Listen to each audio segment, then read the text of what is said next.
Nuanced opinion के नए अंक में आपका स्वागत है। दोस्तों, कल दिन भर प्रधानमंत्री कन्याकुमारी में ध्यान मुद्रा में बैठे हुए इसकी चर्चा हो रही थी। तभी शाम में खबर आई और इस खबर को जो मीडिया है, चाहे वो अखबार हो या फिर इलेक्ट्रॉनिक्स मीडिया हो, सबने कुछ एक को छोड़ करके, कुछ एक इंग्लिश चैनल को छोड़ करके सबने इसको जो दबा दिया। और ये जो खबर है ये बहुत ही खतरनाक है, बहुत ही खतरनाक है जिसको मैं कह रहा हूं।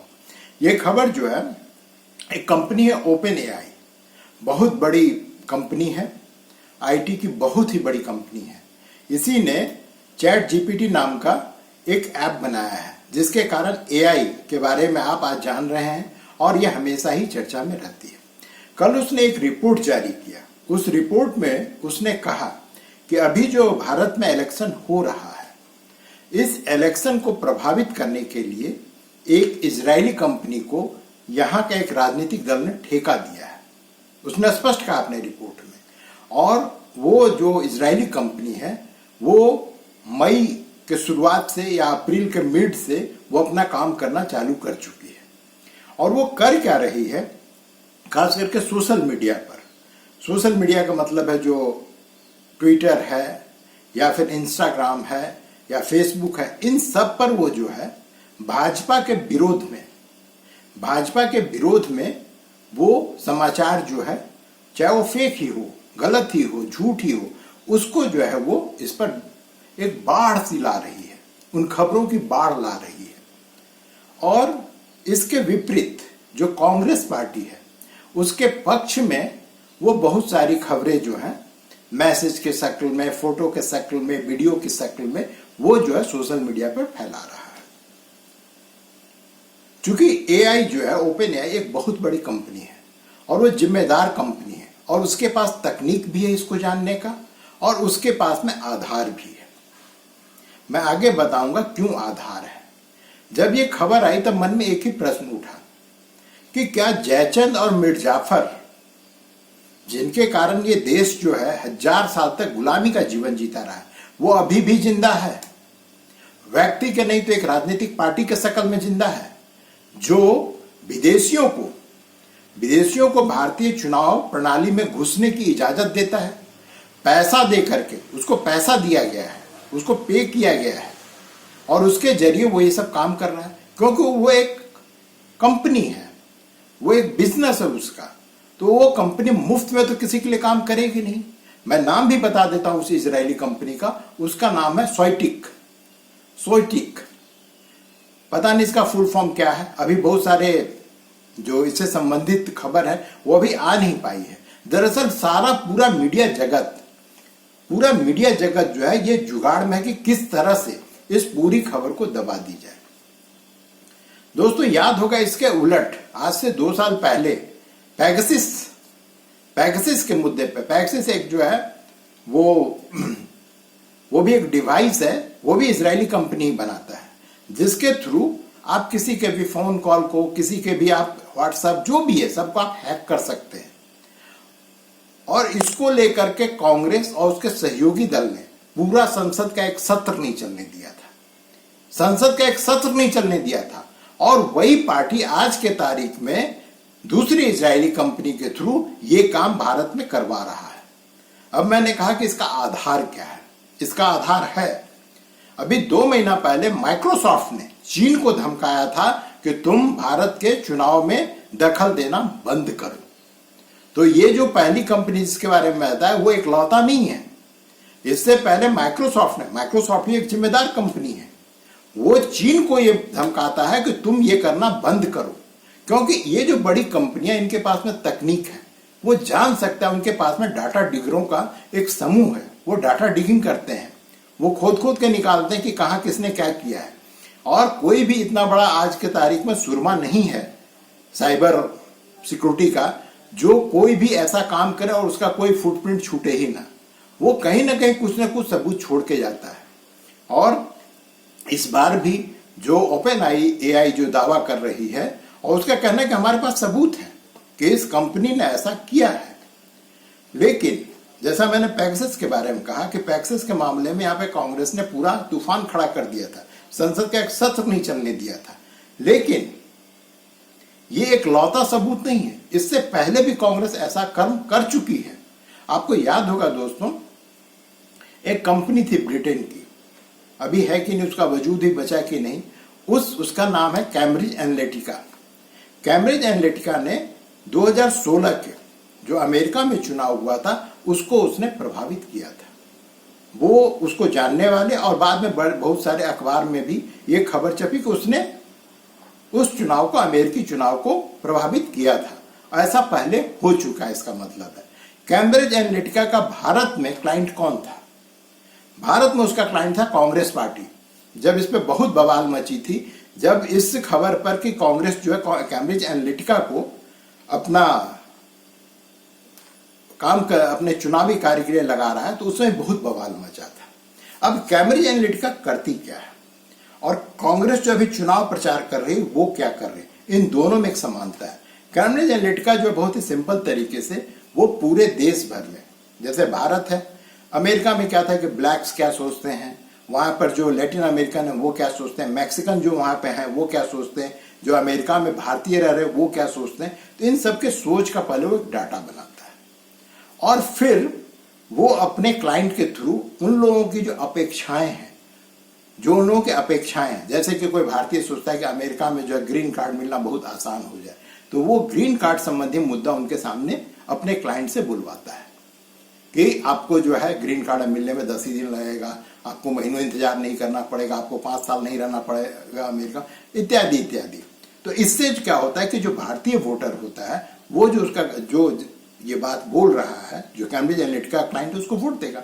एग्जैक्टली वही चीज पिछले 2 चुनाव से हो रहा है और इस चुनाव में बहुत खुलकर हुआ है।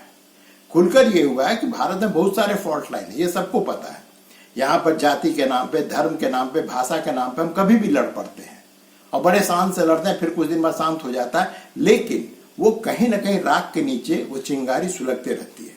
तो इसने कैम्ब्रिज एनालिटिका ने भारत में यही किया है। तो उसने किया ये है कि यहाँ पे जातियों की क्या अपेक्षाएं हैं, जो धार्मिक समूह है उनकी क्या अपेक्षाएं हैं, जो यहाँ पे भाषाई समूह है उनकी क्या अपेक्षाएं, उनका एक डाटाबेस बनाया है और उस डाटाबेस का जो उपयोग है वो इस बार के चुनाव में जमकर हुआ है और ये कांग्रेस पार्टी और उसके सहयोगी दलों के द्वारा किया गया है। ये तो पहले से हमें पता था कि कैम्ब्रिज एनालिटिका का क्लाइंट भले ही आज के तारीख में कांग्रेस नहीं है, लेकिन जो डाटा उसने कांग्रेस पार्टी को उसमें प्रोवाइड किया था उसका उपयोग जो है, भरपूर मात्रा में उसका उपयोग जो है इस चुनाव में किया जा रहा है।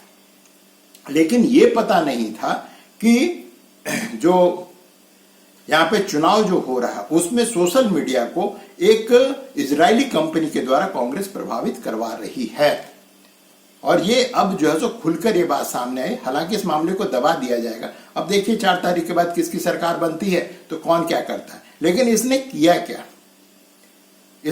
क्या, जो कांग्रेस की प्रवक्ता सुप्रिया सुने जो दावे कर रही हैं, उछल कर बता रहे कि इंस्टा में और ट्विटर में तो हम लोग इतने, माने हम लोगों को इतना लोग देखता है, इतना लोग सुनता है, इतनी ये होता है। अब देख लीजिए, पहले सोशल मीडिया कोई दूसरे प्लैनेट पर चलने वाला जीव जंतु नहीं है। सोशल मीडिया पॉलिटिक्स में, आज की पॉलिटिक्स में, रियल पॉलिटिक्स जो ग्राउंड पर हो रही है, जो कार्यकर्ता कर रहा है और जो सोशल मीडिया का वॉरियर कर रहा है, वो एक तरह से पैरेलल, एक दूसरे के पूरक होकर चल रहे हैं। और इसीलिए क्योंकि हम मुद्दों पर अड़े रहे, क्योंकि कांग्रेस के प्लेटफॉर्म्स पर लोगों को अपने मतलब की बात, अपना रोजगार, अपनी महंगाई कम, अपनी गरीबी, अपनी गिनती की बात सुनाई दे रही थी, इसलिए लोग हमसे ज्यादा एंगेज हुए। हमने ज्यादा एंगेजिंग कंटेंट बनाया, हमारा कंटेंट ज्यादा फ्रेश था, हमारा कंटेंट यूनिक था। हमने गुब्बारे दिखाए जिसको आप एक उंगली से फोड़ सकते थे। हमने महिलाएं दिखाई जिन्होंने कहा कि दिन भर व्हाट्सएप पढ़ के जिस सरकार को बनाया है उसको हटाना है। और ये पूरा कुछ करने में हमने सरकार को कटघरे में खड़ा किया, मीडिया ने भी, हमारे मीडिया विभाग ने भी खड़ा किया, हमने भी खड़ा किया। हमने कटु आलोचना करी, हमने तीखे प्रहार किए, लेकिन हमने एक बार भी राजनीति की शुचिता और मर्यादा को नहीं लांघा, और उसका परिणाम है कि लोगों ने दिल खोलकर हमारा कंटेंट देखा, उसको सराहा, उसका एंगेजमेंट ज्यादा था और यह दिख रहा था आपको पूरी तरह से। एक बड़ी विचित्र बात थी, अगर आप कांग्रेस के किसी भी सोशल मीडिया प्लेटफॉर्म पर जाते, कांग्रेस के किसी नेता के प्लेटफॉर्म पर जाते, पवन जी पर जाते, मुझ पर जाते, जयराम जी पर जाते, राहुल जी के पे भी जाते, तो वहां पर आपको आम जनता की आवाज जरूर दिख रही थी। 4-5 दिन के कंटेंट हम आम जनता की आवाज लगाते थे। बीजेपी के पूरे सोशल मीडिया से, उनकी पूरी स्ट्रैटेजी से आम आदमी की आवाज पूरी तरह से गायब है। वही पेड एक्टर, वही इक्के दुक्के लोग और वही विभत्स बेवकूफी के ऐड। बीजेपी ने कहीं पर इस देश को बेवकूफ समझने की गलती की। इसलिए गलती अगर ये ना करते तो वो 2014 का जो कैंपेन था वो 2024 में रिपीट नहीं करते। कोई फ्रेशनेस नहीं, आपने एक एक्टर हायर कर लिया, उसको किसी राजनेता जैसा लगा दिया, उससे बेवकूफी के बयान आप कहलवाते जा रहे हैं। ये बहुत बोर हो चुकी है जनता। एंगेजमेंट दिखाता है कि जनता क्या सराह रही है और क्या नहीं। ऐसे भी दिन हमने देखे जब गृह मंत्री को 4 लोग सुन रहे थे, मोदी जी को 400 लोग बीजेपी के प्लेटफॉर्म पर सुन रहे थे और 4-4 लाख से 40 लाख लोग हमारे नेताओं को यूट्यूब प्लेटफॉर्म्स पे सुन रहे थे। हमने रियल टाइम फैक्ट चेक किया, बखिया उधेड़ी, कलई खोली बीजेपी के और मोदी जी के हर झूठ की। आपने देखा कि सुप्रिया सुनीत कितनी खुश होकर के बता रही है। तो क्या अब भारतीय चुनाव ईवीएम के थ्रू नहीं होगा? ईवीएम के थ्रू अब चुनाव बंद करवा दिया जाए, या जनरल इलेक्शन जो है हमेशा के लिए बंद करवा दिया जाए और यही इंस्टा और ट्विटर पे जो है भारत के भाग्य का जो है निर्धारण होगा। अब इंस्टा पे आपको कितने लोग लाइक करते हैं, कितने लोग आपको सब्सक्राइब करते हैं, उसके बल पर जो है सो आप तय करेंगे कि इस देश पे राज कौन करेगा, इस पे राज कौन करेगा। और दोस्तों एक और चीज मैं बता रहा हूं जो आप लोग बहुत ध्यान से सुनिए। जो यूट्यूबर्स हैं, कुछ एक यूट्यूबर्स जिनके मिलियंस में फॉलोवर्स हैं, भारत में बहुत सारे टुटपुंजी है जिनको मैं जानता हूं को किसी लायक नहीं थे, आज के तारीख में उनके हजारों लाखों फॉलोवर्स हैं। ये जो फॉलोवर्स का गेम है वो भी इस इजरायली कंपनी के द्वारा होता है। आप कभी भी इनका जो है ये जो इनका एनालिसिस डाटा जो आता है आप उसको देखिए। इसको भारत में 10 लोग देखता है तो इसको रूस में पूरे के पूरे जो ये लैटिन अमेरिकन कंट्री है, पाकिस्तान है, टर्की है, वहां पे इनके जो दर्शक हैं, ये दर्शक हैं भी कि नहीं, या ये सिर्फ जो है क्रिएट किया गया है, ये अपने आप में जो सिर्फ जांच का विषय है। और इनको लगता है कि इनके माध्यम से हम इस देश का चुनाव लड़ लेंगे। और इन्हीं लोगों ने आज के तारीख में कांग्रेस और उसके सहयोगी दल को पागल बना कर रख दिया है। जो ये दावा करते हैं कांग्रेस को 100 सीट आ जाएगा, मैं आपको लिख के दे रहा हूं दोस्तों, कांग्रेस को 100 सीट तक तो आने वाली नहीं। अगर आ भी जाएगा तब भी उसकी सरकार नहीं बन पाएगी। कल मैंने इसको डिटेल में एक्सप्लेन किया था, कल का वीडियो आप देख लीजिएगा। क्योंकि जो ये सीट पाएगी वो अपने ही सहयोगियों के माथे पर चढ़ के 100 सीट पाएगी। ये भाजपा का सीट नहीं लेने जा रही है। जिस तरह से आम आदमी पार्टी वो कहीं भी भाजपा को नहीं हरा पाई है, वो हमेशा ही कांग्रेस को हरा करके सत्ता में आती है। लेकिन दोस्तों उससे ज्यादा गंभीर प्रश्न ये खड़ा होता है कि क्या इस देश को अब जो ये मीर जाफर किस्म के लोग हैं या राजनीतिक दल हैं या फिर जयचंद किस्म के जो यहाँ के बड़े बड़े थिंकर्स हैं, क्या वो लोग इस देश को धूर्तता बेईमानी से इस पर राज करने की कोशिश करेंगे या राज करेंगे भविष्य में? क्योंकि जो इस बार अभी आर्टिफिशियल इंटेलिजेंस का जो फैलाव है वो उतना ज्यादा नहीं है, लेकिन अगला जो चुनाव होगा 2029 का, उसमें मैं दावे के साथ कहता हूं कि आर्टिफिशियल इंटेलिजेंस का बहुत ही बड़े पैमाने पे यहां पे उपयोग किया जाएगा। दोस्तों आपको बता रहा हूं, आपने एक अमित शाह का वीडियो जो काफी वायरल हुआ था, उसी समय लोगों का माथा ठनका था। उनका एक वीडियो है जो आपने देखा होगा। उस वीडियो में वो कह रहे हैं कि मैं धार्मिक आधार पर कोटा नहीं दूंगा, लेकिन वीडियो में आपको क्या दिखाया जा रहा है कि मैं आदिवासी, दलित और जो ओबीसी समुदाय है उनके आरक्षण को मैं खत्म कर दूंगा। मैंने पूरे के पूरे संदर्भ को ही बदल दिया गया। इसमें भी माना यह जा रहा है कि इसी इजरायली कंपनी का हाथ है, इसी ने अपने चेले चपड़ों के जरिए जो इस देश भर में पूरे में फैलाया है। और स्वाभाविक है कि इससे कुछ लोग जो नहीं जानते हैं कि डीप फेक क्या है या कैसे जो है सो न्यूज को कंटेंट को पूरा बदला जाता है, वो जो ये सब चीज नहीं समझते, उन्होंने ये सत्य मान लिया कि अमित शाह कह रहे हैं कि हम जो आरक्षण ही खत्म कर देंगे। ये ऐसी चीज है कि आपके मुंह से जो आपने कहा ही नहीं वो भी आपके मुंह से बुलवा दे, और इसका बहुत ही दूर तक, इसका सिर्फ राजनीतिक क्षेत्र में नहीं दोस्तों, इसका हर क्षेत्र में प्रभाव पड़ेगा। यही कारण है कि यूएस में एआई को बैन किया गया है, और यहां भी बार बार मोदी बार बार कह रहे हैं कि भाई आर्टिफिशियल इंटेलिजेंस का प्रयोग कीजिए, लेकिन उसकी एक सीमा होनी चाहिए और बहुत ही सतर्कतापूर्ण ढंग से करना चाहिए, जिससे कि इससे अर्थ का अनर्थ ना हो जाए। पिछले दिनों दोस्तों आपको याद होगा रश्मिका मंदाना एक हीरोइन है, उनका जो है अश्लील वीडियो इसी डीप फेक के जरिए बना करके सोशल मीडिया पर सर्कुलेट किया गया था। हालांकि जिसने वो बनाया था वो भी पकड़ा गया और वो भी जेल में है। लेकिन ऐसा वीडियो तो आप किसी के लिए भी बना सकते हैं, किसी के लिए बना सकते हैं, कुछ मनोरंजन के लिए बनाया गया। जैसे कि मोदी जी का एक वीडियो वायरल हुआ था जिसमें वो जो गुजरात का पारंपरिक नृत्य है, वो डंडा ले करते हैं, क्या उसको बोलते हैं, जो भी है, वो नृत्य करते हुए उनको दिखाया गया। तो उन्होंने, मोदी जी ने कहा कि भाई मैं आज तक नाचा तो नहीं हूं, लेकिन वीडियो बहुत अच्छा बना है।